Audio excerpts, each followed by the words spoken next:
you mentioned about the fact that it's not about trying to change past karma.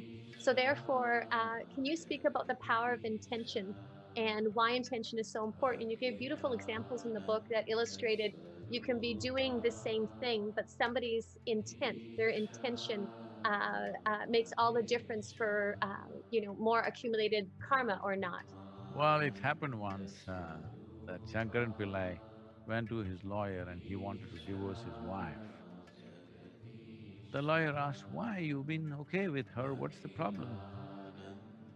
Shankaran Pillai said, her table manners are so bad, her table etiquette is so terrible, I can't live with her anymore. But the lawyer asked, "You've been married for 18 years, only now you realized her table etiquette is bad?" He said, "Well, only yesterday afternoon, I happened to pick up a book on table etiquette. As I read it, I realized her table etiquette is terrible, so I want to divorce her."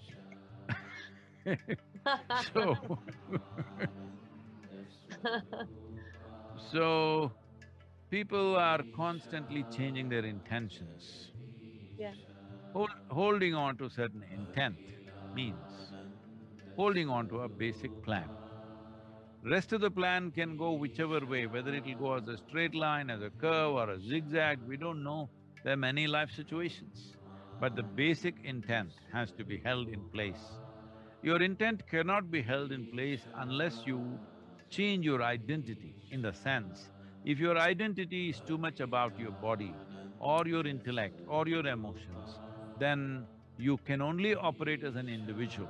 So your Yeah. intent is very important, but at the same time, more than the intent is a consequence of the type of identity you have taken.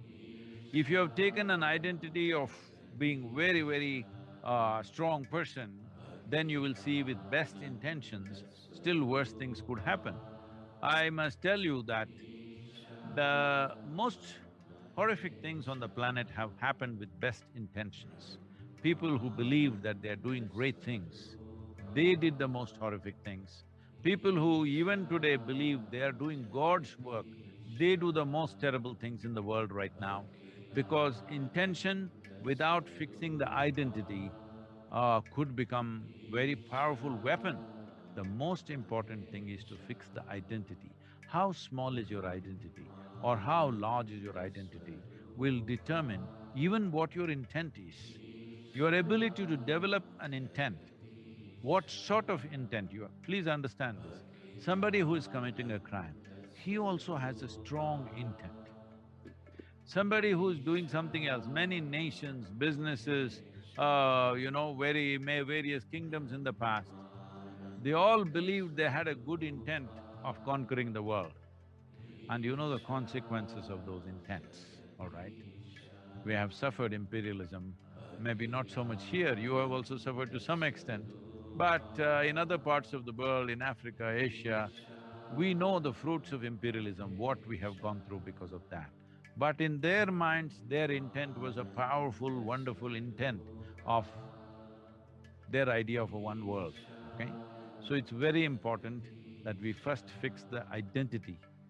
If you Mm. fix the identity as not a limited identity but as a cosmic identity, then Yeah. intentions will naturally flow.